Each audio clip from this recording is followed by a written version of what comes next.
మొన్నటి దినం రాత్రి ఒక బాలునిపై చిరుత దాడి అని అందరికీ తెలిసిన విషయమే.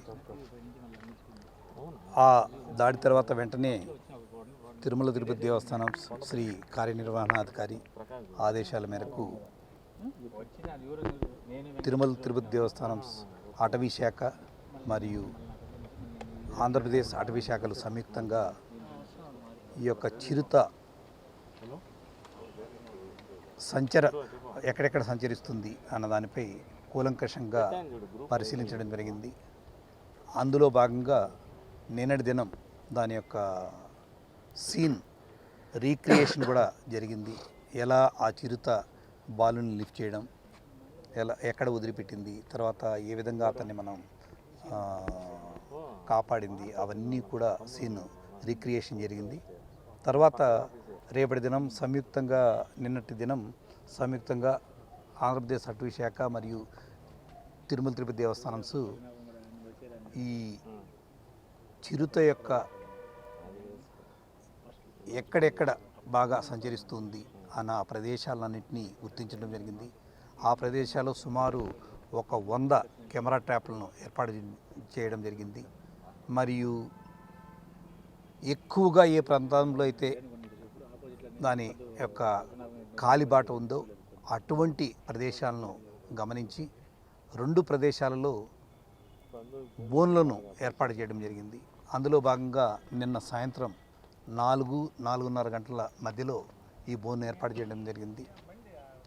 రిపీటర్కి వెళ్ళేటువంటి దారిలో ఇక్కడ ఈ గత రాత్రి 10:30 ఆ ప్రాంతంలో మాకు ఇక్కడ కొంత అలజడులు అవన్నీ రావడంతో వెంటనే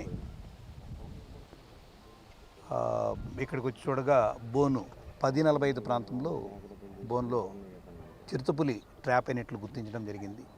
వెంటనే పై అధికారులకు అందరికీ ఈ సమాచారాన్ని చేరవేయడం జరిగింది.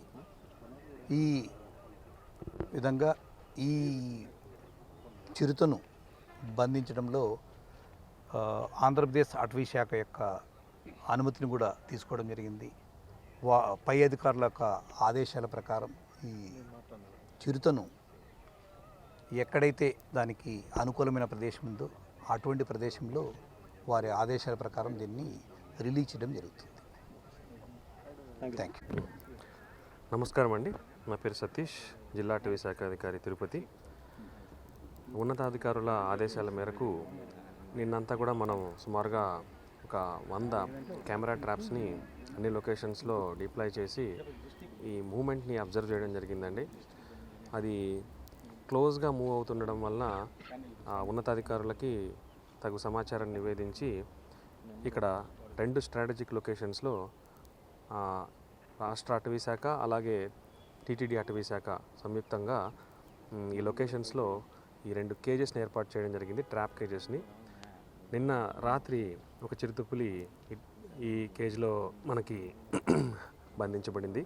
దీన్ని ఇప్పుడు ఎస్ఓపి ప్రకారం ఉన్నతాధికారుల యొక్క పర్మిషన్ కోసం మేము నివేదిక పంపించాం.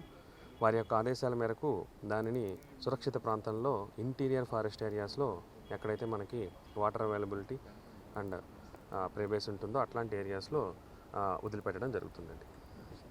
Thank you.